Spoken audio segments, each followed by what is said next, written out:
Assalamualaikum warahmatullahi wabarakatuh. Perkenalkan, nama saya Nurul Hijrah Bahar, kelas 12 IPA 2. Di sini saya akan menjelaskan tentang teknik-teknik dasar lompat jauh. Teknik yang pertama yaitu teknik awalan sebagai ancang-ancang lompat jauh.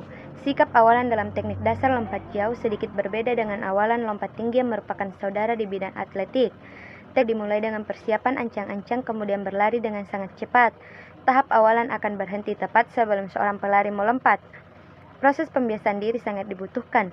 Seorang atlet lompat jauh akan paham kapan waktu menaikkan kecepatan dan waktu menguranginya sebelum bertolak di atas papan tolakan untuk meloncat.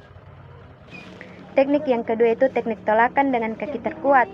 Dalam teknik dasar lompat jauh, saat melompat di papan tolakan merupakan hal yang sangat penting. Jangan pernah melompat dengan dua kaki, sebab hal tersebut hanya akan menjadi lelucon. Hanya gunakan salah satu kaki terkuat saja. Kombinasikan kecepatan dan energi saat teknik awalan dengan hentakan saat meloncat vertikal di teknik tolakan. Dengan begitu, seorang atlet lompat jauh akan melompat cukup tinggi dan sangat jauh, seolah-olah melayang di udara cukup lama.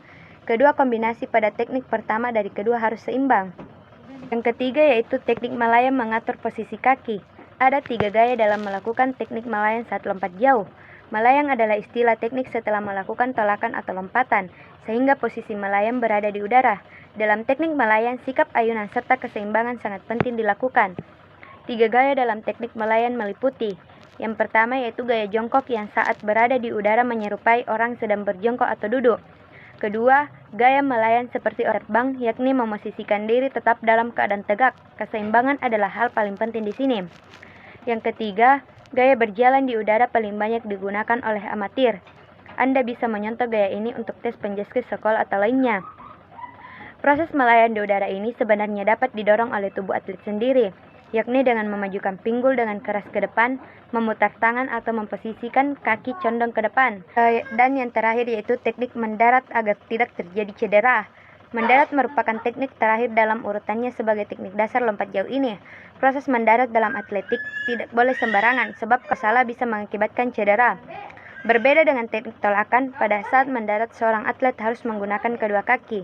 Jangan menggunakan satu kaki karena dapat berakibat sangat fatal.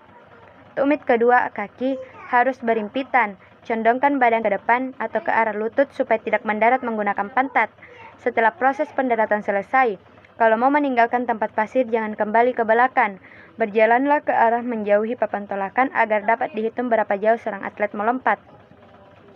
Demikianlah 4 teknik dasar dalam proses lompat jauh yang runtut. Teknik tersebut mesti dilakukan secara urut, mulai dari teknik awalan, teknik tolakan, teknik melayang, sampai dengan teknik mendarat. Itulah tadi sedikit penjelasan dari saya. Lebih dan kurangnya mohon dimaafkan. Wassalamualaikum warahmatullahi wabarakatuh.